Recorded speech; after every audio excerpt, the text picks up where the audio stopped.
Save the city streets, feed the hungry mouths. Ain't no Moses on the beach, Jesus on the shroud. Save the little people from the corporate culture crowd. I conducted this interview with Lance Forsberg about a week before he surrendered himself to federal authorities to begin serving 3 years for growing medical marijuana. His father, Dennis, a prominent area businessman, will follow him to federal prison a month later, where he will also serve 3 years. Lance became involved with medical marijuana when he injured his back in a tractor accident. And as I was trying to manipulate the rototiller to the arm went down as I was pulling up. And basically it stretched out my back, and I heard a pop, and it was my disc bulging. And in the process of doing that, it collapsed in my rib cage and damaged my sternum and just wreaked havoc in a split second. Tore all my trapezius muscles. I knew I'd hurt myself pretty bad at that point. It wasn't until the next day that I realized how terrible it really was. I woke up and I went to try to walk up the stairs, and I couldn't walk. I couldn't lift my foot up to go up the stairs, and I fell in excruciating pain. And so because I had no insurance, I started with the Ready Care, who recommended me to a professional, whom recommended me to a back specialist. And so I went through the rigmarole, got an MRI finally, and from there they told me I had bulged my disc and damaged my rib cage and damaged my trapezius. And so I started the pill routine. I went to steroids and naproxen, tramadol, muscle relaxers, painkillers. And I got to a point where I was either debilitated by the pain or debilitated by the pills. My wife at the time and I were planning on having a child. And so I did not want all those pills in my system for having a child. Basically just felt like I fell into a terrible situation that there seemed no escape from. Continued to work and try to use the pills, but I couldn't do it any longer. And so I stopped taking the pills and just took a couple weeks to try to rest and get it out of my system. We conceived a beautiful baby girl, and then things just seemed to get a little bit more desperate. Now, my partner and I, my wife and I, we worked together. And so she worked till she was 9 months, but then we lost half our income. My back is still in excruciating pain. I'm still having trouble just doing the most basic of functions. And within that year's period of time, the medical marijuana law passed. And I looked it up and I read the law several times, and it talked about all these protections we had, both with children and with medical release forms, and the fact that there would be some secrecy, I guess, or lack of public knowledge through the HIPAA medical laws, so I wasn't in fear of people finding out what I was doing. And so I tried using cannabis, which, you know, again, it worked. It helped tremendously, particularly with muscle relaxation and giving me a happy medium of feeling like I could work through the pain, but not being completely debilitated, like as though I were drunk or intoxicated off pills. And so I decided from there I would try to start growing my own, and realized very quickly that trying to do it in a residential home was very difficult, particularly because of the environment that is created in the basement. You got lights going and water, and so some of that environment started infiltrating the house, and I had a very hard time containing it to the basement. So my only next logical step was to assume a light commercial facility would be the way to go. Being as the laws were as such that it said we could use any lock secured facility, it just made sense to me that something in a light commercial setting with better security, better locks, fenced in areas would be the right way to go. So I heard of a couple people that were doing that. They were setting up a facility to rent to caregivers. And so talking with them, I let them know that I had an extensive background in farming and agriculture, as well as construction and some chemistry mixing. And so I began to basically be a liaison for them. So we got building on it, and lawyers signed off, local municipalities were contacted. It seemed like all the chips were in play, and every I was dotted, every T was crossed. And honestly, to me, even to this day, it seemed like the logical thing to do. Unfortunately, because it was several caregivers involved, federal agents began to stake it out, and one night decided to raid it. And the cannabis wasn't the dangerous part. The law enforcement and the law was the fact that nobody said, Lance, don't smoke weed because it'll kill you. Lance, don't do this because you're going to get hurt by doing it. It was, Lance, don't do this because you're going to get in trouble. Well, I looked at the state law and I saw the 50 dispensaries on my block alone going down Michigan Avenue with glowing green lights, and I'm thinking to myself, well, if things really do hit the fan, they'll probably go to the neon weed lights first, and then, you know, I'll have a bit of a heads up that my residents should be packed up and gone. However, they started kicking in people's doors first. They started at the bottom and never really got out of the trenches. They didn't attack the place where the licenses were being issued. They didn't attack the licensing and regulatory affairs. They didn't attack these different dispensaries head on. I mean, they definitely did their part to close them or tell them that this is no longer allowed. However, it's the people that they're attacking, and that's what's so scary about it all. And so after being raided, they took away my sustainability overnight. I still had to get up the next day to eat. I still needed to figure out how to survive, but now I didn't have a vehicle. All my money had been taken, all my supplies, anything I could have sold, pawn to continue on. And it's like waking up in a new reality, almost like being unplugged from the Matrix. And so it was rough. It was in the winter. My house had no power because the power company, I had told them I got raided and needed to come up with a payment plan. Well, they said, we'll just shut off your power. And so I had no power in the house throughout the January, February, March months. And the thing is after you get raided by federal agents, no one wants to touch you with a 30-foot pole. Being a felon, people assume you got nothing to say and everything you did was wrong. And there's still a lot of people out there that say if the federal government came after you, you must have deserved it. With assumptions, the first three letters really are probably the deciding factor of what that means. However, it wasn't something where we were just stepping into unknown territory. There were laws passed, there were lawyers giving us the go-ahead, local municipalities knew. We offered a key to come check it out anytime they wanted.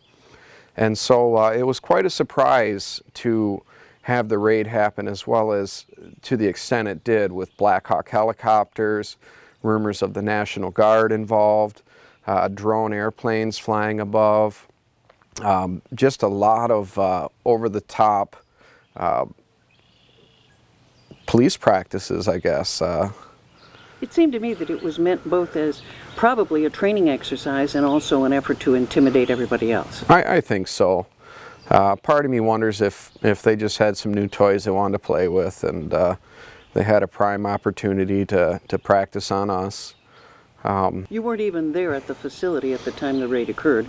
You were on your way or driving, and they stopped you? Is that what happened? I was actually teaching a grow class. What I told people is this is a propagation class. You can substitute the word cannabis, tomato, potato. It means no difference to me. A plant is a plant, and I'm teaching you how to grow. And really, the motives behind that is, in the last 50 to 70 years, we have stepped away from the common practice of gardening. Throughout human history, it has always been symbiotic in our relationship with the earth. Everyone had a garden of some kind. Gardening was something that the family passed down from generation to generation, techniques and ways of cultivation. And so I was trying to bring that back to life. You know, it's a very holistic approach.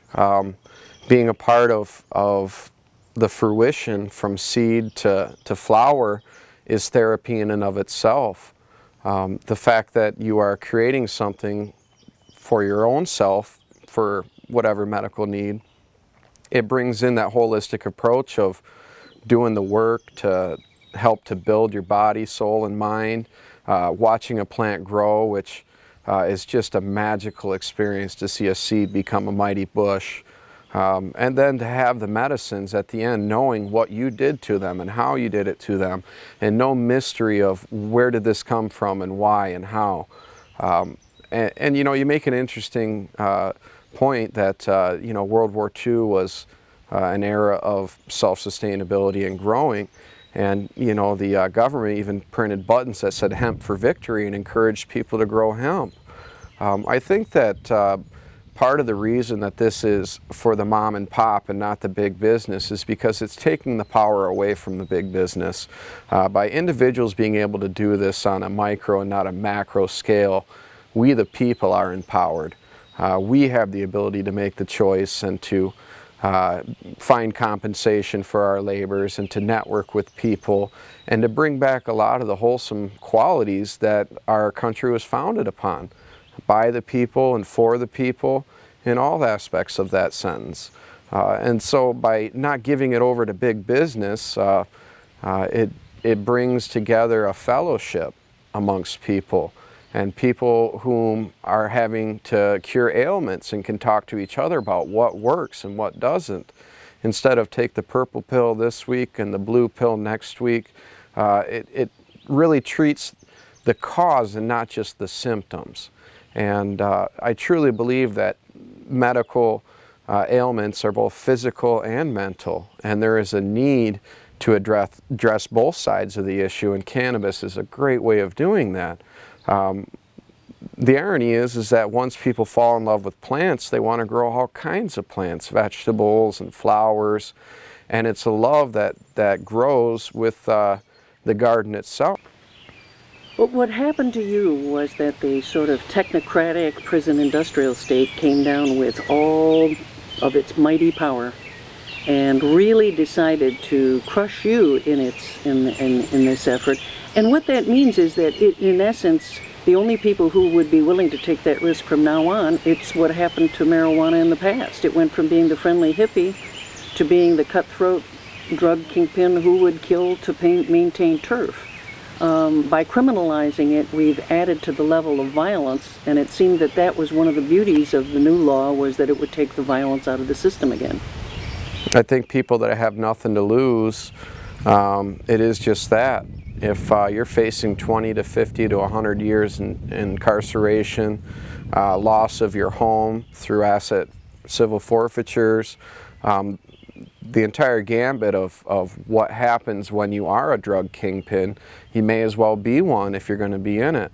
It's really perpetuating things backwards with that mentality. Being a Schedule I drug is telling people selling cocaine is the better thing to do, which creates a whole subculture of all kinds of issues. Cocaine is Schedule II and marijuana is Schedule I, which makes no sense. It makes absolutely no sense, and it just makes the gamble that much greater. And so people that have things to lose, people that are contributors to society, people that have a nice home and children, all these people are in jeopardy now. They don't just stop at the individual, they try to wrap in the whole family. They'll threaten to take away your children. And so anybody that realizes this now has to have a nothing to lose mentality to move forward. You know, the law went into voting the same year and same day that Obama was being voted in as president for the first time. And the running joke is more people showed up to vote for cannabis than they even did for Obama. And at upwards of, I've heard, 63 to 66%, which is not an arguable statistic, that is the concrete truth. This is not something that passed by a 0.5% margin. This means that people had their mind made up in Michigan about their feelings and sentiment towards marijuana, and they put it to the ballot to prove that this is not something that they take lightly. And so with over 60%, which I just want to make a comment, and that's that anything over 60% is considered a landslide in the political world. To get out of the marginal 50s is like saying it's almost unanimous. And so, that's a stretch of my own opinion, but I'm just saying it was not a close race. This was something that the vast majority, 2/3 or better, supported. And that's who came out to the ballot. Never mind any of the stoners that forgot which day it was. Kidding, stoners, I'm kidding. I support you all. But it is something where Michigan people spoke, and they spoke with a loud and clear voice.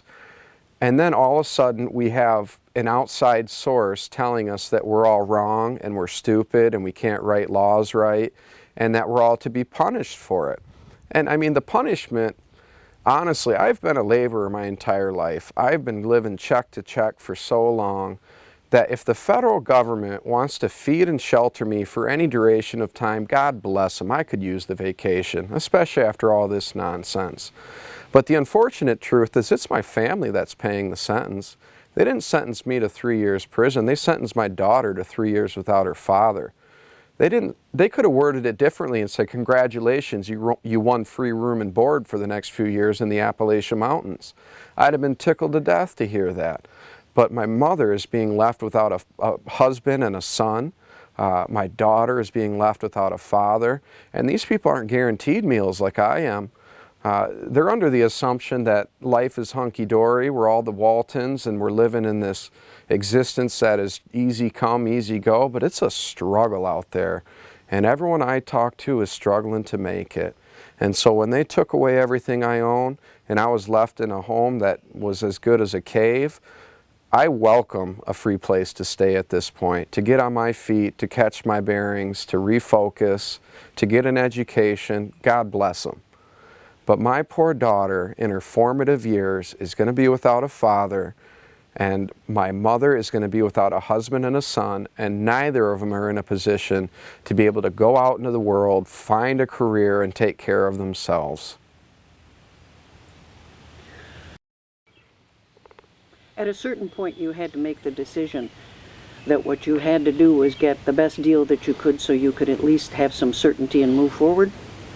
Unfortunately, that's the truth. It was a conspiracy case, and so what they tried to do was pit us all against each other.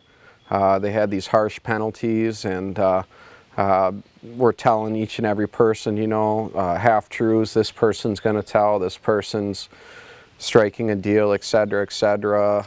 If you don't tell, you're going away for life. And so it really became a race to decide when you're going to cooperate. And it's so unfortunate. I'm very proud of my group because none of us turned on each other. None of us did anything other than accept blame for what we did. We all went in and talked about what we ourselves were a part of. I myself mentioned that I was a contractor and helping to grow the plants and showing a system and keeping reservoirs filled and teaching people what to do. And so because of that, I was considered a middle management role, a co-conspirator, a manufacturer in a manufacturing facility.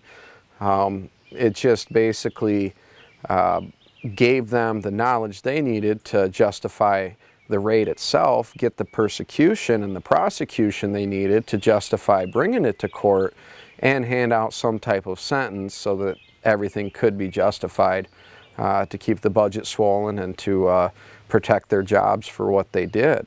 The thing about the federal government is they have a greater than 95% conviction rate.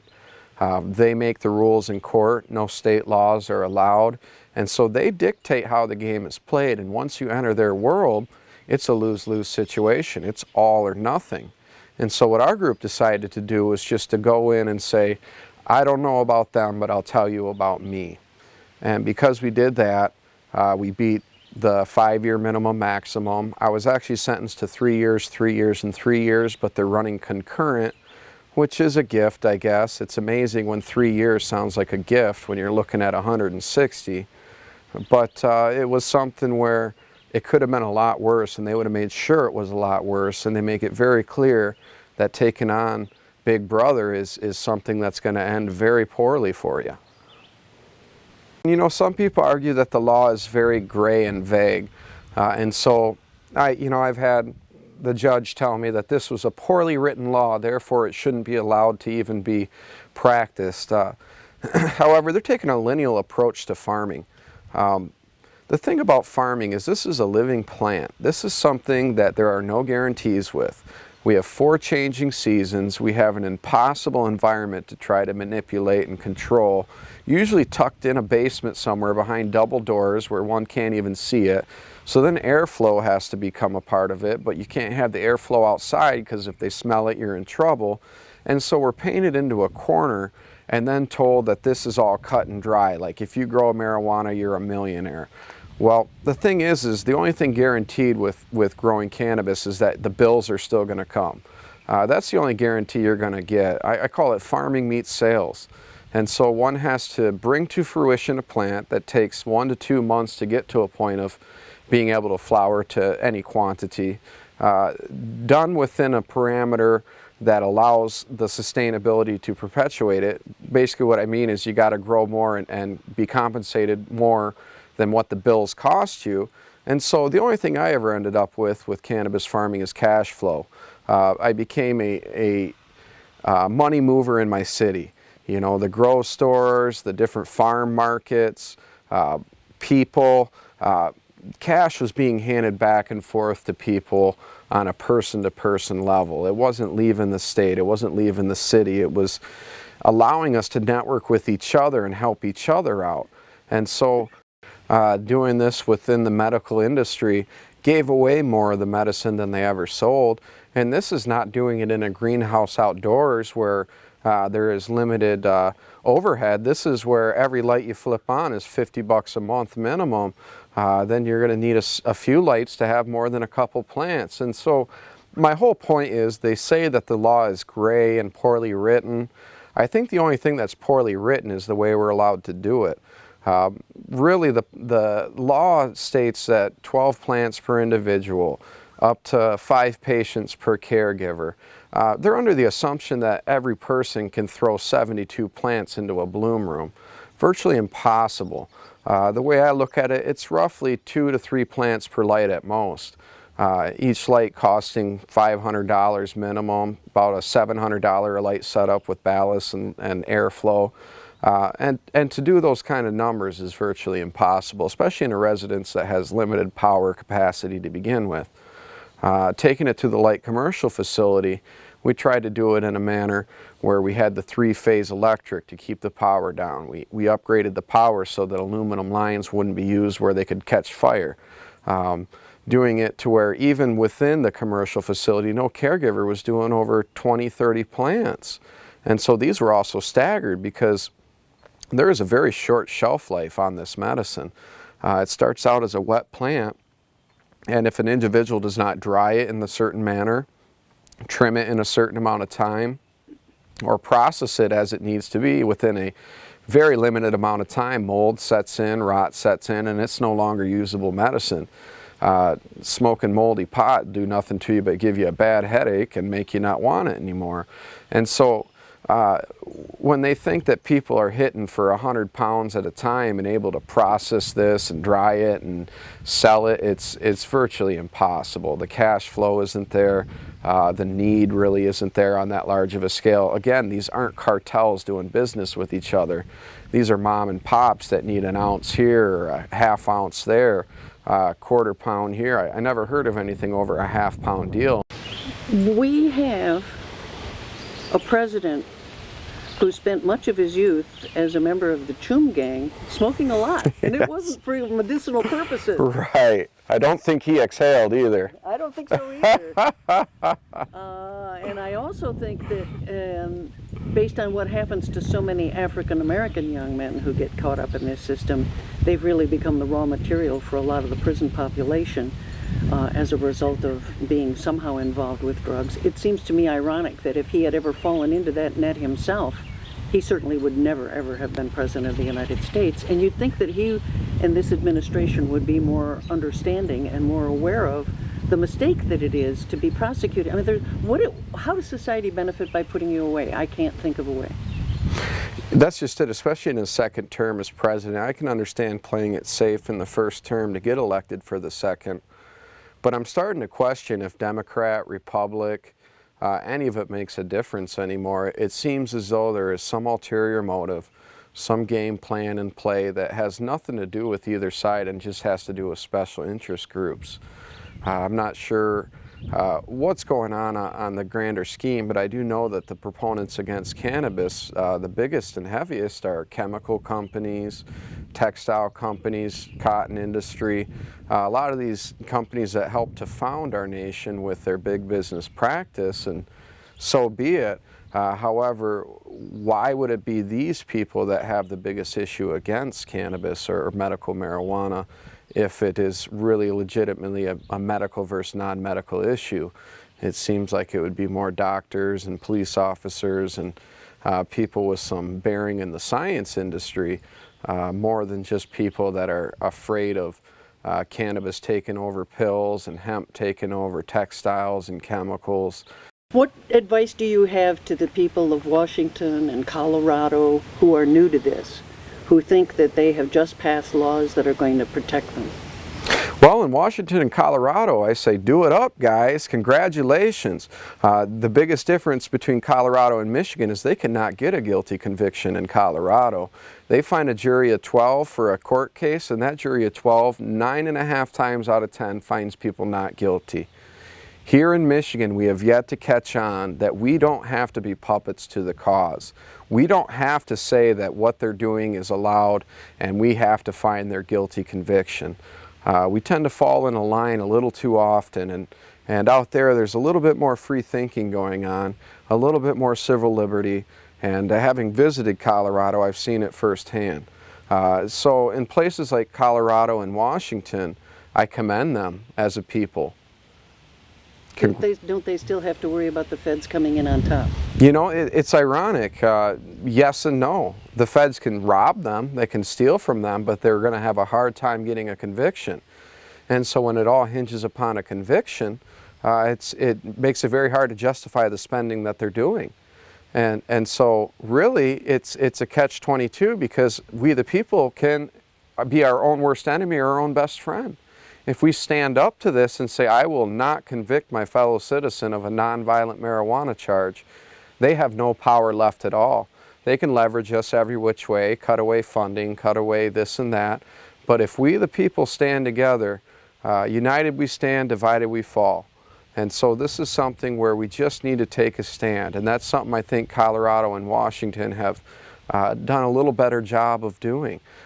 You know, there's greenhouses out there with supplemental lighting, much larger scale grows, and it's supported by the people. They don't see it as a threat.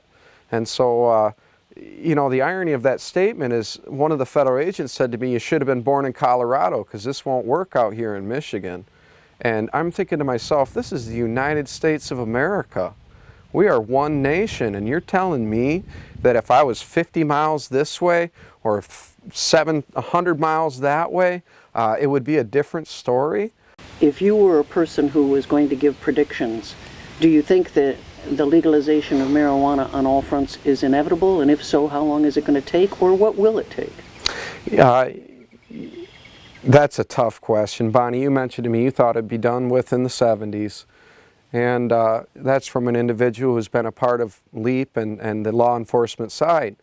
You know, the thing I said was, there's no way that they can turn back the clocks on this. We the people have spoken, but then here I am facing 3 years in prison.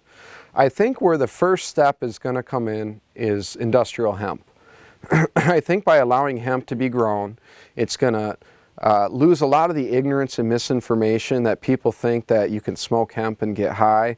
See that it has so many qualities to it that are beneficial. All the amino acids for food, the ability for clothing and chemicals, the fact that it'll outlast cotton 900%. There's so many wonderful attributes to it, and so I think it's kind of a dichotomy between cannabis fighting for hemp and hemp fighting for cannabis. I think the medical scene is the forefront of the action to get some of these other laws changed, but then in the end, I think maybe hopefully 10 years from now, 5 years from now, wishful thinking, some laws will be changed, because the biggest thing that's happening right now, and call it the dawning of the age of Aquarius, or the new age of enlightenment. But with the internet and our ability to network with each other, lies and half-truths are being put out at a much quicker basis.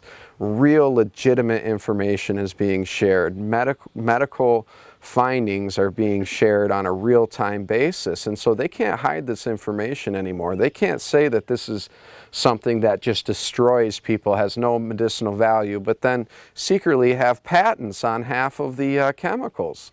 And so this is something where people are sharing the dollar around town, networking with each other, and doing this all without needing government involved.